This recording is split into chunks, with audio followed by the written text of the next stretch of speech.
ডালের ন্যূনতম সহায়ক মূল্য সহ একাধিক দাবিতে কৃষক বিক্ষোভে উত্তপ্ত ভোপাল। নর্মদাপুরম থেকে ভোপাল পর্যন্ত কৃষকদের মিছিল।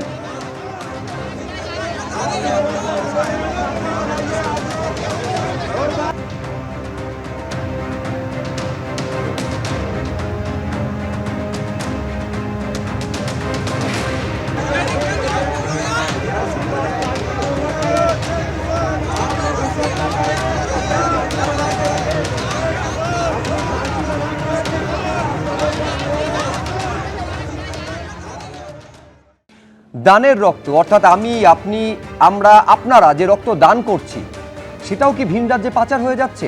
স্ক্যানারে আরো ব্লাড ব্যাংক, ভিন রাজ্যে দানের রক্ত বিক্রি হয়ে যাচ্ছে বলে অভিযোগ। আর এই অভিযোগে 6টি ব্লাড ব্যাংকে 6টি জেলায় আজকে অভিযান চালানো হলো স্বাস্থ্য দপ্তরের তরফে। আমি আরো বিস্তারিত এই নিয়ে জানতে সরাসরি কথা বলবো। সন্দীপ সরকার আমাদের প্রতিনিধি রয়েছেন। সন্দীপ, অভিযোগ কি? এই যে 6টা ব্লাড ব্যাংক, এদের বিরুদ্ধেই বা কি অভিযোগ? এই যে রেড করা হলো, অভিযান চললো, তল্লাশি চললো, কি কি মিলল? দেখো, যে ব্লাড ব্যাঙ্কগুলিতে আজকে অভিযান চালানো হয়েছে সেটা হচ্ছে ওম ব্লাড সেন্টার পরিচালিত।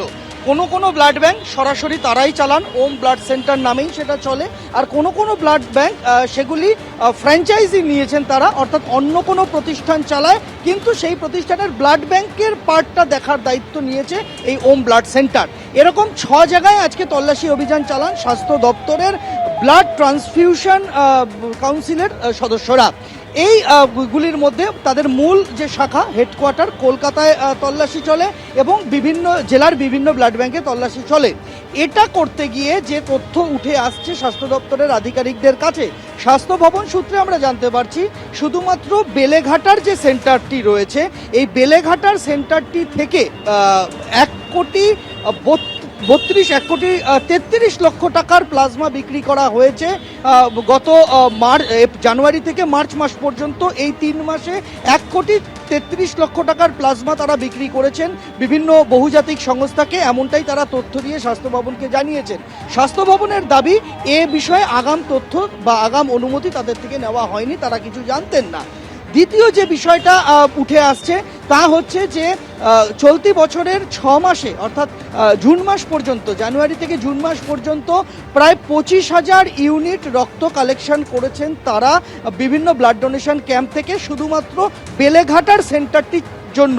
অর্থাৎ একটা সেন্টারে 6 মাসে 25,000 কালেকশন, এটা অস্বাভাবিক ঠেকেছে স্বাস্থ্য দপ্তরের আধিকারিকদের কাছে, এমনটাই স্বাস্থ্য ভবনের বক্তব্য। 3 নম্বর যে বিষয়টা আরও মারাত্মক, যেটা স্বাস্থ্য ভবনের তরফ থেকে দাবি করা হচ্ছে, তা হচ্ছে আজকে যখন তারা বেলেঘাটাতে তল্লাশি চালাচ্ছিলেন, একই সঙ্গে তল্লাশি চলছিল এই ওম ব্লাড সেন্টার পরিচালিত রানীগঞ্জ ইনস্টিটিউট অফ মেডিকেল সায়েন্সেসের আরেকটি ব্লাড ব্যাংকে।